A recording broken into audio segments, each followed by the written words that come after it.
Today we are going to be looking at Tecno Spark 40 Pro and why it's probably a much better option than the Pro Plus version. It gets mostly the same specifications except a few, and it's more affordable. And yeah, we're going to state the obvious. It is straight out of Samsung's design playbook. But beyond all that, what lies beneath? I will start by saying, make no mistake, the Spark 40 Pro is just as good as the Spark 40 Pro Plus, only that it does not have the exact same specifications. It does not have wireless charging, it does not have reverse wireless charging, it's not having a curved display, and it has a newer processor. And I think most of the other specifications are pretty much the same, but this one has a couple of features that the Spark 40 Pro Plus wish it has. For one, it has the headphone jack, and the storage is also expandable, so a couple of advantages. Now this is going to be a review primarily focused on the Tecno Spark 40 Pro and whether it's a good or not so good device, but we are going to reference the Spark 40 Pro Plus a lot, so you get to decide if it's worth spending more money getting this one or this Spark 40 Pro is just enough. For a quick highlight of its major selling points, it's got a capable processor, it's got that super high-res display same as the Pro Plus version, also got the same AI features, and look at that. It's also a pretty slim device when you compare it to other flat display phones out there. So it's an interesting device, and then it comes at a more affordable price point. Easily one of the most affordable phones packed with these more specifications you would find. Its base version costs about $140 in Naira, that is 221,000 Naira. That gives you 8 gigs of RAM and 128 gigs of storage, which is expandable. I believe there is also a version with 256 gigs which costs a little more. So when you pick up the Spark 40 Pro, it comes with pretty much the same accessories you will find on most Tecno phones, all of the essentials. It comes with a nice silicone case that does a good job of protecting the device, and I like that it gives it this cutout, makes it look more like the Pro Plus version. Nice touch. Tecno was also kind enough to include a pair of wired earphones. So let's talk how it looks. Yes, the elephant in the room, like I said before, it looks like a Samsung phone. There's no two ways about it. This is typical Samsung A series, although they're already leaving this design, but when you look at this, that's the first thing that comes to mind. But that aside, I believe this is a nice design. Copied or not, it looks great here. I like how they've implemented it. And I don't think anyone is buying this thinking they're buying a Samsung phone. They're buying it because of how it looks and what it has to offer them. I like the matte finish on the rear.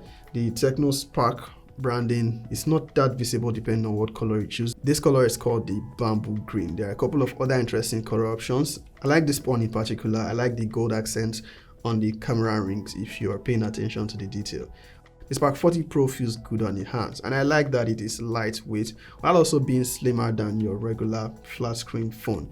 The screen has Gorilla Glass 7i just like the Pro Plus version, so it is just as tough. As for the ports and buttons, we have the power button, we have the volume rocker keys, and then we also have the dual stereo speakers, which actually sound good. And then the headphone jack. That is one feature the Pro Plus version does not get. It accepts dual nano SIM cards, and it also has slots for a micro SD card. One more thing the Pro Plus version lacks, so keep that in mind if you're a fan of the headphone jack and expandable storage. It also gets the infrared blaster for controlling your electronic devices. I believe the IR blaster is on one of these camera rings. Overall, as long as you can ignore the fact that it's a familiar design, it looks and feels like a premium phone.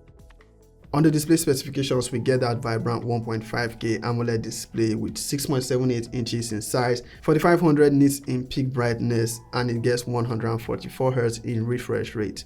If you've watched my review on the Spark 40 Pro Plus, I already explained how Tecno was able to achieve 1.5K display here, even when the Helio G100 or G200 does not support beyond 1080p. But here's a recap. It is pretty much upscaled using Tecno's T1 chip. You will find that YouTube also plays videos up to 2K, but benchmark apps will only detect 1080p.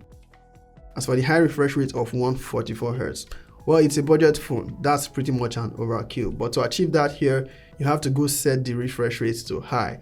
That is so that it is first 144 Hz, but the way it works is more of adaptive because it doesn't stay at 144 Hz. Actually, very few apps supports 144 Hz, so if you have those apps, you have to go to customize refresh rate. Now, one thing I did notice is that when the phone is below a certain level of brightness, the maximum it will do is 120 Hz, even if the app supports 144 Hz. But when above that level of brightness, it can do 144 Hz. You'll notice that with the settings app, the messages app, the phone app, I guess, these are system apps. If you have any other apps that support 144Hz refresh rate, you can test that. But yeah, that's how they are doing it. With that said, it's a good looking display and it's solid for media consumption. The bezels might not be the most symmetrical, but I'll argue it is still one of the slimmest you'll find on phones around these price points. They usually have really thick chin. As for software, we get Tecno's iOS 15.1.1 and Android 15. Tecno has not specified anything officially, but if I were to go by their previous promises, this might get 2 major OS upgrades, probably, but nothing official. The experience with the software is good, it is iOS and it is feature packed as we've come to expect, and as I would always say, sometimes it can be overwhelming, but if you're a heavy user that likes to tweak around a lot, there's plenty here for you to explore. iOS is typical iOS. This phone still actually comes with a couple of bloatware applications and there are still ads, although you can tweak it to your taste by disabling these apps or uninstalling them or disabling their notification access, but Tecno can still tone it down a bit. It is equipped with all the multitasking features you would need. There is split screen multitasking, there is also pop-up multitasking using the Smart Hub. You also get the dual system feature, which is pretty much second space inspired by Xiaomi, and then Tecno did one better by still leaving the multi-user feature. The overall software experience on the Spark 40 Pro is no different from what you will get on the Pro Plus version. There's also plenty of AI features here, which you will find all of them cramped into the Tecno AI section of the settings app. We get the voice assistant Ella, there is call translation, call assist, AI smart touch, even in the gallery we have image extender, object eraser. The famous circle to search is also present here, and a couple of other AI features you might find useful. The Spark 40 Pro, just like the Pro Plus version, easily has the most AI features you'll find on any phone in its price category.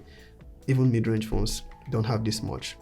Even some flagship phones, they know themselves. So software, AI, design, yada yada yada. What about performance? How does it handle itself in day-to-day use?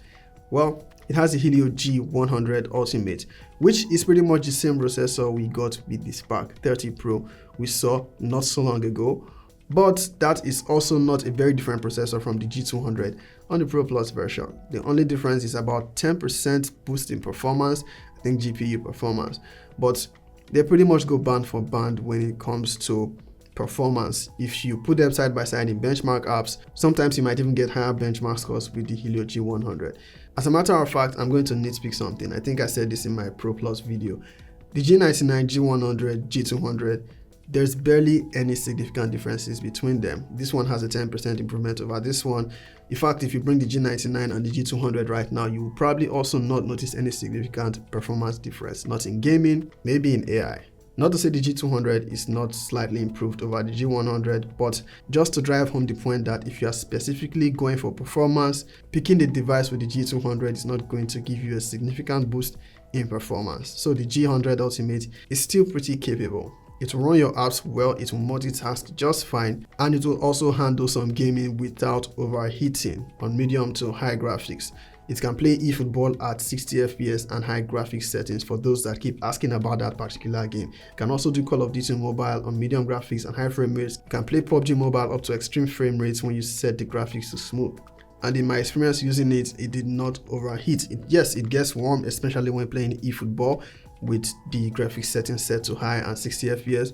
But nothing abnormal, and it has not overheated in my experience. Of course, those gamers will probably push it beyond, but even the more expensive gaming phones come with a cooling fan, so don't expect this to perform beyond the capacities of a budget phone. If you want to game average, yes, it will game. As for my complaints about the G100 Ultimate or the G200, we have to face reality. There is no other manufacturer using anything different when it comes to phones around this price point, especially in this region. Even Samsung, Redmi, they're all using the G99, G100, and the most recent, the G200. Even now, Samsung is still on G99, so we'll wait to see what they have to offer. But performance is great with the Spark 40 Pro. As for battery life, it lives up to expectations. Same battery capacity as the Pro Plus version, 5200 mAh battery. It will last the average user at least a day, and even on heavy use, you might still get up to a day from the battery life. If you're using it mostly just for calls and texting, you'll get more than a day from it. The charging speed here is 45 watts. Now where the Pro Plus version edges out is that this one gets wireless charging 30 watts and reverse wireless charging. So if that is an important feature to you, I guess you can skip this one. But then even mid-range phones don't get wireless charging, so I guess it's a selling point for this one. But yeah, back to this. Cameras. We get the exact same camera configuration as the Pro Plus version, 50 megapixel main and a 13 megapixel selfie camera. Now you might complain that the Spark 30 Pro has a 108 megapixel main camera, but I think by now we all agree megapixel count does not really mean the best image quality. Optimization is where it's more important, and the Spark 40 Pro takes good photos. The dynamic range is solid. The colors are well represented. If you are taking selfies or photos of human subjects, you get the best results when you disable the default beauty filters. You be the judge of how the Spark 40 Pro compares to the Spark 40 Pro Plus when it comes to their cameras, given that one costs a bit more than the other. On video, it is still only able to shoot 2K at 30 frames per second from both the selfie and the rear camera. You can get 60 FPS if you shoot at 1080p. Now throughout this video, we've compared it to the Spark 40 Pro Plus, but if we are to summarize, the Spark 40 Pro edges out with a headphone jack and a micro SD card slot. But then the Spark 40 Pro Plus gets the wireless charging, the reverse wireless charging. It feels and I guess looks the more premium if you prefer curved display. And it also has the Helio G200, which is a 10% more efficient and better processor than the G100 Ultimate we have here, and it costs more. That aside, they go toe-to-toe when it comes to real-world usage. You are not going to notice the processor difference in their overall performance, since both processors are very similar, even in benchmark scores. As for how this compares to the Spark 30 Pro, which is its predecessor, the specs are mostly the same, but then that does not have as much AI features as this one. This one gets more AI features, the software is more optimized, the design also looks better, but I don't think it has enough for you to upgrade from the 30 Pro to this one. Compared to other devices you are going to find at this price, when none is going to give you as much AI features as you get here, and I guess the display resolution 1.5K and that super bright 4500 nits peak brightness. The Spark 40 Pro is a solid device from Tecno, not a significant upgrade from the 30 Pro, but a good device by its standards, and for devices at this price point, it holds up quite well. We just have to wait to see what Samsung brings with the A17 and maybe Redmi brings with the Note 15 series. But overall, it is solid. It is one of the best offerings money can buy at its price. If there's one thing I think could make the Spark 40 Pro a better device, it's really not on Tecno's court, because as long as they continue to use MediaTek, they are stuck with what MediaTek provides. I think it's about time we see a significant boost in performance of the processors, right? I miss the days of the Helio G90T, the G95. Those were going toe-to-toe with the Snapdragon 700 series. But with that said, it's a well put together device. There's barely anything I would want to complain about. You can only probably shade, oh, it's a copy design, or it's a Tecno phone. But if you compare it to other devices out there, it is well equipped and exceeds some of them or most of them in specifications. But yeah, that's the Spark 40 Pro. Are you getting this one, or are you spending more and getting the curved display Pro Plus version? Let us know in the comment section. Peace out.